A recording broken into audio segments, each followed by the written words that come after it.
जैसे हम दुनिया में अपने होने या ना होने की बात पर विश्वास करते हैं, वैसे ही हमारे दिमाग के एक कोने में इन रूहों की दुनिया के भी होने का आभास होता है। ये अलग बात है कि कई लोग दुनिया के सामने इसे मानने से इनकार करते हो, लेकिन अपने तर्कों से आप सिर्फ अपने दिल को ही तसल्ली दे सकते हैं, दुनिया की हकीकत को नहीं। कुछ ऐसे ही एक किले के बारे में हम आपको बताएंगे, जो कि अपने सीने में एक शानदार बनावट के साथ साथ एक बेहतरीन अतीत भी छुपाए हुए है। अभी तक आपने विदेश के कई भयानक और डरावनी जगहों के बारे में पढ़ा होगा या फिर देखा होगा, लेकिन आज आपको अपने ही देश यानी भारत के ऐसे डरावने किले के बारे में बताएंगे जहां सूरज डूबते ही रूहों का कब्जा हो जाता है और शुरू हो जाता है मौत का तांडव। राजस्थान के दिल जयपुर में स्थित इस किले को भानगढ़ किले के नाम से भी जाना जाता है।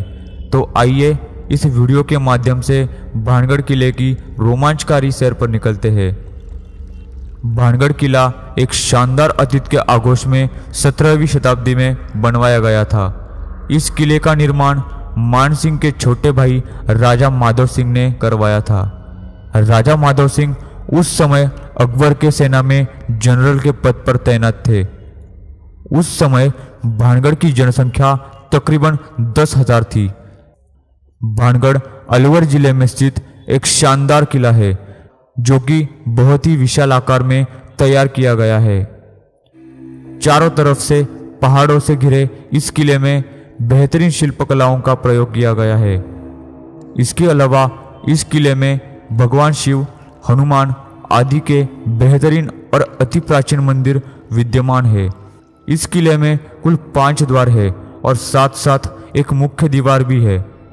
इस किले में दृढ़ और मजबूत पत्थरों का प्रयोग किया गया है, जो अति प्राचीन काल से अपने यथास्थिति में पड़े हुए हैं।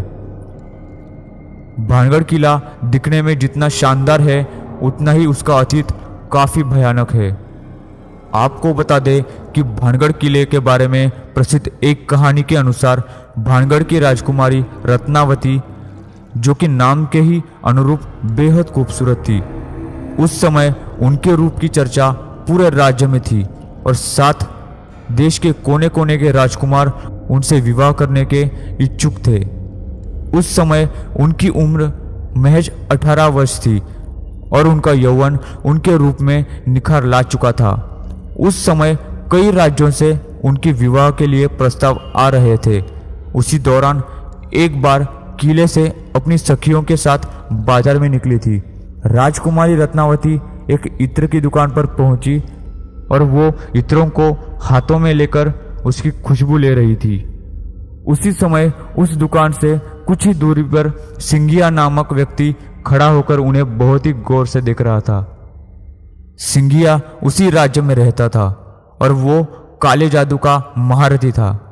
ऐसा बताया जाता है कि वो राजकुमारी के रूप का दीवाना बन गया था और उनसे प्रगाढ़ प्रेम करता था। वो किसी भी तरह राजकुमारी को हासिल करना चाहता था।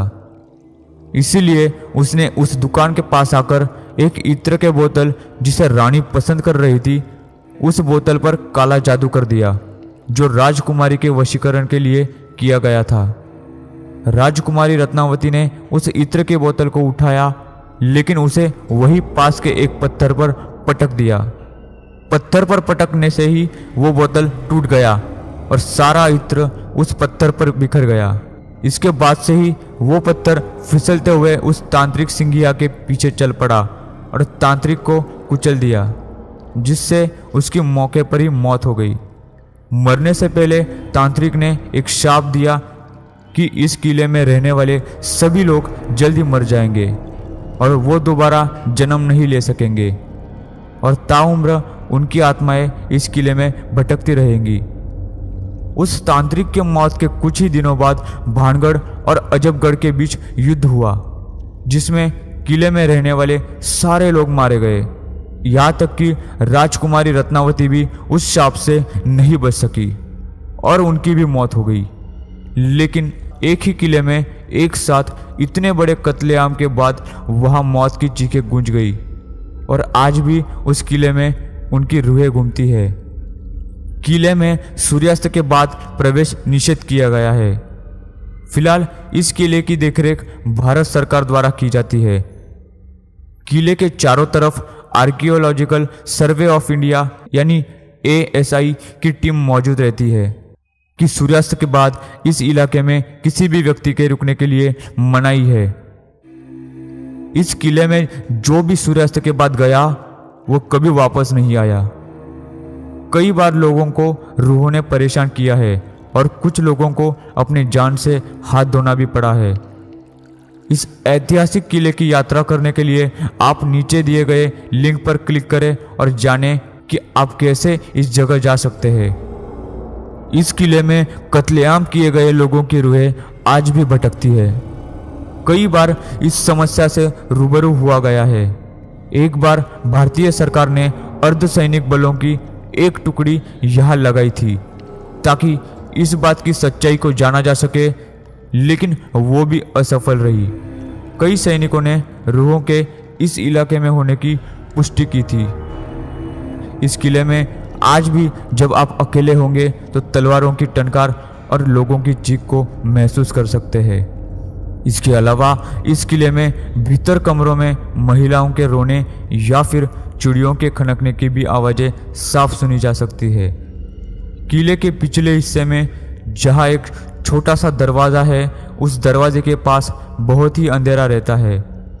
कई बार वहाँ किसी के बात करने या एक विशेष प्रकार के गंध को महसूस किया गया है। वही किले में शाम के वक्त बहुत ही ज़्यादा सन्नाटा रहता है और अचानक ही किसी के चीखने की भयानक आवाज़ इस किले में गूंज जाती है। दोस्तों, अगर आपको हमारा ये वीडियो पसंद आया है तो लाइक, शेयर और सब्सक्राइब ज़रूर करें, क्योंकि हम ऐसे रहस्यमय और रोमांचक वीडियो आप तक हमेशा पहुंचाते रहेंगे। हमारा ये वीडियो आपको कैसा लगा ये कमेंट सेक्शन में ज़रूर बताएं और तब तक के लिए जय हिंद।